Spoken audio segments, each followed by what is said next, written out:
now we will discuss the short questions that is present in your exercise. So the first short question is, in a monohybrid cross which did only about 1/4 of the Mendel's F1 plant exhibit the recessive trait. अब उन्होंने पूछा कि जो monohybrid cross है उसके अंदर जो 1/4 था उस प्लांट के अंदर जब एक्सिबिट रिसेसिव ट्रेट क्यों आया, क्योंकि जो रिसेसिव ट्रेट था वो डोमिनेंट ट्रेट ने जो था वो मास्क किया हुआ था। तो इसलिए जब हम लोगों ने जो था वो रिसेसिव ट्रेट्स को जो उसी कंडीशन में एक्सप्रेस होते जब वो होमोजाइगस रिसेसिव हो। हेट्रोजाइगस कंडीशन में रिसेसिव ट्रेट एक्सप्रेस नहीं होते, इसलिए जब हमने F1 प्लांट को जो था वो क्रॉस सेल्फ फर्टिलाइज करवाया था तो उस केस में जहाँ पे वो रिसेसिव आया था तो वहाँ पे वो एक्सप्रेस हो गए थे। Question 3, hypothesise that in a dihybrid inheritance pattern of colour and texture of pea seed the two traits are not interdependent.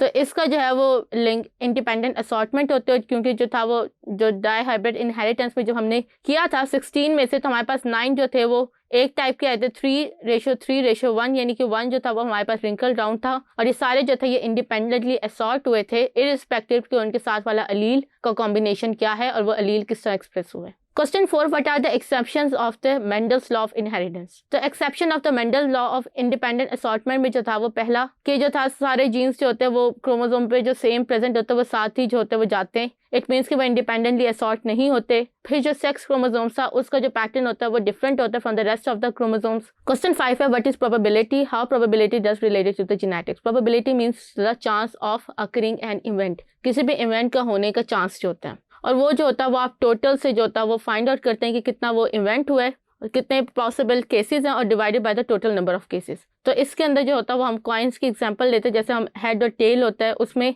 या तो हेड आ सकता है या टेल आ सकते हैं। एक पॉसिबिलिटी एट अ टाइम होगी और कितनी होंगे तो 2, तो इट मीन्स कि 50% या 1:2 होता है कि या तो आपके पास हेड आएगा या टेल आएगा। क्वेश्चन 6 है, what is the difference between incomplete dominance and को डोमिनेंस। इनकम्प्लीट में ये होता है कि आपकी हेट्रोजाइगस कंडीशन में दोनों का ब्लेंड आता है, जबकि को डोमिनेंस में ये होता है कि दोनों अलील्स जो होते हैं वो हेट्रोजाइगस कंडीशन में एक्सप्रेस हो जाते हैं। और इनकम्प्लीट डोमिनेंस एंड को डोमिनेंस हमेशा हेट्रोजाइगस कंडीशन में अपने आप को एक्सप्रेस करती है। क्वेश्चन 7 है, describe the multiple alleles and state the alleles responsible for the traits of ABO blood group system. Multiple alleles जो कि आपके एक अलील से ज्यादा जीन्स एक्सप्रेस करें वो मल्टीपल अलील्स होते हैं, और ह्यूमंस के अंदर जो होता है वो आपके IA, IB एंड I है, यानी कि ह्यूमंस के अंदर 3 अलील रिस्पॉन्सिबल है। क्वेश्चन 8 है, why can multiple allele provide many different phenotype for a trait. तो मल्टीपल अलील की जो डिफरेंट फिनोटाइप्स इसलिए होते हैं क्योंकि अगर मल्टीपल हैं इट मीन्स कि उनके जो टाइप्स ऑफ कॉम्बिनेशन है वो भी डिफरेंट होंगे। सो दैट्स वाई आपके पास जो होता है वो सर्टन डिफरेंट जो होता है वो टाइप्स ऑफ फिनोटाइप्स एक ही ट्रेट के शो होते हैं। Name the various blood group systems in the human. 3 blood group systems हैं। ABO ब्लड ग्रुप सिस्टम जो कि सबसे ज्यादा कॉमनली यूज होता है, RH ब्लड ग्रुप सिस्टम जिसमें ABO के साथ पॉजिटिव और नेगेटिव लग जाता है, and then MN blood group system. Question 10 है, describe the antigens of the ABO blood group system, antigens of the ABO blood group. तो इसमें जो होता है आपके सरफेस मार्कर्स होते हैं रेड ब्लड सेल्स के ऊपर, वो ग्लाइकोप्रोटीन्स इन नेचर होते हैं, और वो जिसके ऊपर अगर A एंटीजन प्रेजेंट होगा तो वो टाइप A एक्सप्रेस कर रहा है, जिसके ऊपर B एंटीजन मार्कर प्रेजेंट होगा तो वो B को शो करेगा, और जिसके ऊपर कोई एंटीजन प्रेजेंट नहीं होगा तो वो O को शो करेगा, और जिस पे दोनों एंटीजन प्रेजेंट होंगे तो वो A एंड B दोनों को शो करेंगे। क्वेश्चन 11 है, describe the antibodies of the ABO blood group system. ABO blood group system के अंदर जो होता है हर एंटीजन के अगेंस्ट एंटीबॉडी प्रोड्यूस होती है। फॉर एग्जाम्पल अगर मेरे ब्लड ग्रुप जो है वो AB है, इट मीन्स कि मेरे पास जो है वो दोनों एंटीजन्स हैं और मेरे पास कोई एंटीबॉडी नहीं है। एंटीबॉडीज जो होती है वो एंटीजन्स के अगेंस्ट प्रेजेंट होती हैं, तो जिनके पास कोई एंटीजन नहीं होगा उनके पास दोनों एंटीबॉडीज होंगी,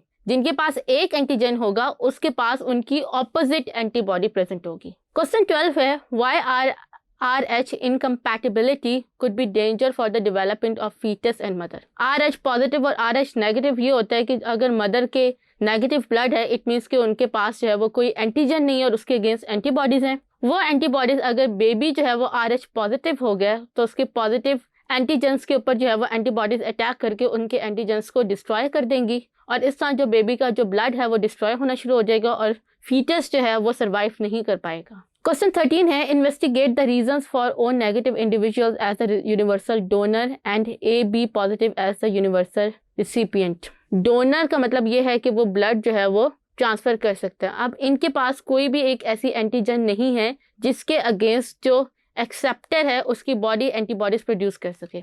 फॉर एग्जाम्पल अगर मैं यहाँ पे कहूँ कि ये O ब्लड ग्रुप है तो O ब्लड ग्रुप का मतलब है नो एंटीजेंस और जब कोई एंटीजन नहीं है तो अब ऐसा ब्लड अगर किसी रिसीवर की बॉडी में जाएगा और रिसीवर लेट्स से ए या बी है, तो अब उसके पास जो है ये एंटीजन्स तो हैं। तो अब जहाँ पे कोई एंटीजन नहीं है और वो इसमें जाएगा तो एंटीजन होने की वजह से इसकी बॉडी जो है रिएक्शन शो नहीं करेगी। नो एंटीजन का मतलब ये होता है कि जो रिसीवर की बॉडी है वो नो रिएक्शन शो करे। तो इसलिए रिसीवर की बॉडी जो होता है उसे कोई हार्म नहीं होता क्योंकि उसकी अपनी बॉडी का इम्यून सिस्टम कोई रिएक्शन शो नहीं कर रहा होता। सो दैट्स वाई हम ए ब्लड ग्रुप को जो होता है यूनिवर्सल रिसीव डोनर कहते हैं। अब अगर हम ए बी की बात करें तो ए बी के पास जो होता है वो दोनों एंटीजन्स प्रेजेंट होती हैं।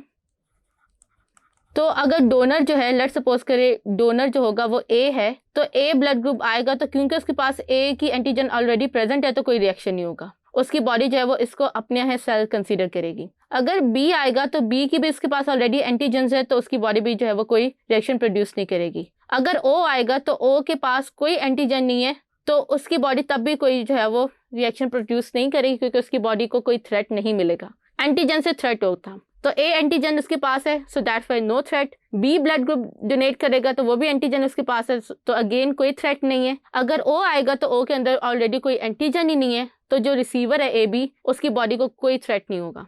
सो दैट्स वाई ए बी जो होता है वो उसके बॉडी में कोई रिएक्शन प्रोड्यूस नहीं होता बिकॉज ऑफ द एंटीजेंस। तो दैट्स वाई वो हर किस्म का ब्लड ग्रुप जो है वो रिसीव कर सकते हैं। क्वेश्चन 14 है why a recessive group allele I is more frequent in the population. तो जो ओ ब्लड ग्रुप है वो इसलिए ज़्यादा कॉमन है क्योंकि जो क्रॉस अगर आप हेट्रोजाइगस एंड हेट्रोजाइगस यानी कि जिसका A B blood group system है या ए है तो ए का मतलब है कि दूसरी जीन डेफिनेटली उसके पास जो है वो आई है। सो दैट्स वाई अगर ए ब्लड ग्रुप एक फीमेल ए ब्लड ग्रुप के साथ मैरी करेगा तो उसकी जो है वो 25% चांस है कि उसका एक बेबी ओ नेगेटिव का होगा। सो दैट्स वाई ये 25 जो है वो इतना ज़्यादा हो जाता है कि पॉपुलेशन के अंदर सबसे ज़्यादा जो है वो ओ ब्लड ग्रुप ज़्यादा कॉमन है। क्वेश्चन 15 है list the 5 type of polygenic trait discover in human.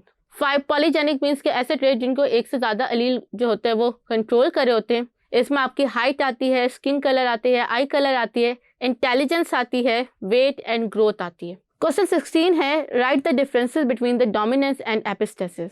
Dominance में ये होता है कि एक जीन या तो एक्सप्रेस होगा होमोजाइगस में भी और हेस्ट्रोजाइगस में भी, और एपिस्टेसिस में ये होता है क्योंकि डिफरेंट जीन से इन्वॉल्व होते हैं तो एक जीन का एक्सप्रेशन दूसरा जीन जो होता है वो कंट्रोल कर रहता है। और अगर उसके पास for example dominant allele present है भी तो दूसरे जीन की वजह से उसका डोमिनेंट भी जो होगा वो एक्सप्रेस नहीं होगा और उसकी बॉडी के अंदर जो फिनोटाइप होगा वो ऐसा होगा कि रिसेसिव है। क्वेश्चन 17 है what is gene linkage. Gene linkage जो है वो ऐसे जीन्स होते हैं जो कि एक ही क्रोमोसोम पर प्रेजेंट हो। फॉर एग्जाम्पल अगर मैं एक क्रोमोसोम लेती हूँ उसके एक साइड पे जो है वो आई जीन प्रेजेंट है और यहाँ पे जो है वो आपके कलर की जीन प्रेजेंट है, तो जब ये क्रोमोसोम जो होगा वो किसी गैमीट के अंदर जाएगा तो वो अपने साथ यही आई और कलर की जीन्स लेके जाएगा। ऐसा नहीं होगा कि वो आई की लेके जाए और कलर की जीन्स को छोड़ के जाए। तो इसको हम लोग जीन लिंकेज कहते हैं कि एक क्रोमोसोम पे जितने जीन्स प्रेजेंट होंगे वो सारे इकट्ठे ट्रैवल करेंगे हर गैमीट के अंदर। क्वेश्चन 18 है explain the crossing over. Crossing over का मतलब ये है कि आप जब होमोलोगस क्रोमोसोम से होते हैं जब वो आपस में क्रॉस कर रहे होते हैं तो उनके जो होमोलोगस क्रोमोसोम्स होते हैं during the prophase in meiosis वो अपने जीन्स को जो होता है वो एक्सचेंज कर रहे होते हैं, तो उससे जो होता है वो डिफरेंट सर्टेन वेराइटीज प्रोड्यूस होती हैं, तो इसको हम लोग क्रॉसिंग ओवर कहते हैं। क्वेश्चन 19 है describe the XX XY type of patterns of sex determination. XY and XX जो होता है वो मेल में आता है, ड्रोसोफिला में आता है, दूसरे ऑर्गेनिजम्स में होता है जिसमें जो होता है हेट्रोजाइगस वो हेट्रोगैमेटिक जो होगा वो मेल होगा और फीमेल जो होगी उनमें दोनों जो है वो सेम जो है वो टाइप्स ऑफ क्रोमोसोम्स है जो कि X है। और फिर उसके बाद जो है वो जो सेक्स होगा वो आपका मेल जो होगा वो शो कर रहा हो क्योंकि उसके पास 2 हैं। अगर उसके जो है वो एक उसने अगर X डोनेट किए है तो जो जाइगोट होगा वो XS होगा और फीमेल होगी। अगर उसने Y किए तो जाइगोट जो होगा वो XY होगा और फीमेल जो होगी वो मेल प्रोड्यूस होगा। क्वेश्चन 20 है why is human male is represent as referred as heterogametic. Heterogametic means कि उसके पास जो होता है वो जो क्रोमोसोम्स है वो डिफरेंट हो। अब यहाँ पे देखें तो X और Y होते हैं, सो दैट्स वाई जब वो गैमेट्स प्रोड्यूस करेगा तो एक के पास X आएगा और दूसरे के पास Y, 2 different types of gamete produce होंगे, so that's why it is heterogametic. Question 21 है what is sex linkage. Sex linkage वो ऐसे ट्रेट्स होते हैं जो कि X क्रोमोसोम जो होता है वो कंट्रोल कर रहा होता है। अब X के ऊपर जो भी ट्रेट्स होंगे या Y के ऊपर जो भी ट्रेट्स होंगे वो सेक्स लिंकेज ट्रेट होंगे और ये ट्रेट्स जो होते हैं वो मेल में एंड फीमेल में जो होगा वो डिफरेंट पैटर्न जो होता है वो शो करेंगे। क्वेश्चन 22 है describe the Y linked inheritance in man. Y link का मतलब ये है कि आपने अक्सर सुना होगा कि जो मेल्स होते हैं उनसे जो होता है वो जनरेशन चलती है। उसकी रीज़न क्या है कि हर मेल फादर अपने सन को वाई क्रोमोसोम जो होगा वो इनहेरिट कर रहा होगा। और वाई क्रोमोसोम का मतलब क्या है कि जो फैमिली के अंदर वाई के जीन्स, वाई क्रोमोसोम पे जो भी कैरेक्टर्स होंगे वो फादर से सन के अंदर जो है वो कंप्लीट ट्रांसफ़र होंगे। सो दैट्स वाई जो है वो वाई के अगर ऊपर जो है वो अगर जेनेटिक डिजीज़ प्रेजेंट है तो फादर और उसका जो सन होगा उस पर same type of genetic disease present होंगी और जो करेक्टर्स होंगे वो सारे जो होंगे वो एक्सप्रेस होंगे। सो दैट्स वाई हम इसको जो है वो वाई लिंक्ड इनहेरिटेंस कहते हैं। क्वेश्चन 23 है name some of the sex linked disorders of man and drosophila. Man के अंदर जो होता है वो हीमोफीलिया, कलर ब्लाइंडनेस और रिकेट्स होते हैं और जो ड्रोसोफिला होता है उसमें वाइट आई कलर होता है। क्वेश्चन 24 है how gene linkage encountered independent assortment. Independent में क्या होता है कि जो हर जीन्स है वो दूसरे जीन के ऊपर कोई इफेक्ट नहीं डालता, जबकि जीन लिंकेज में क्या होता है कि एक ही क्रोमोसोम पे जो सारी जीन्स प्रेजेंट होंगी वो इकट्ठी जो होंगे वो ट्रैवल करेंगी, वो इंडिपेंडेंटली जो है वो अलग-अलग गैमेट्स में नहीं जाएंगी, वो एक साथ जाएंगी। So this is the reason कि जो जीन लिंकेज होता है वो इंडिपेंडेंट असॉर्टमेंट के अगेंस्ट होता है। क्वेश्चन 25 है under what circumstances it is possible for a father and son to suffer from haemophilia. Haemophilia जो होता है उसके अंदर उसी कंडीशन में हो सकता है कि अगर जो है वो मदर जो है वो कैरियर हो, क्योंकि मदर जो होंगे वो एक ही एक्स क्रोमोसोम एक ही होगा, फादर से बच्चे को कोई भी एक्स क्रोमोसोम नहीं मिलेगा। सो दैट्स वाई जब फीमेल एक ही एक्स क्रोमोसोम दे रही है तो अगर उसने ऐसा क्रोमोसोम दिया जिसके ऊपर डिजीज़ था तो वो डिजीज़ क्योंकि उसके साथ कोई भी एक्स क्रोमोसोम नहीं होगा जो कि उसके इफेक्ट को मास्क कर सके, सो दैट्स वाई वो डिजीज़ अगर रिसेसिव में भी होगा तो उसे मास्क करने वाला कोई डोमिनेंट नहीं प्रेजेंट तो वो अपने आप को एक्सप्रेस कर देगा। क्वेश्चन 26 है एक्सप्लेन डायक्रोमेसी। डायक्रोमेसी का मतलब ये होता है कि आप जो है वो सिर्फ 2 प्राइमरी कलर्स जो है वो देख सकें और थर्ड प्राइमरी कलर नहीं देख सकें।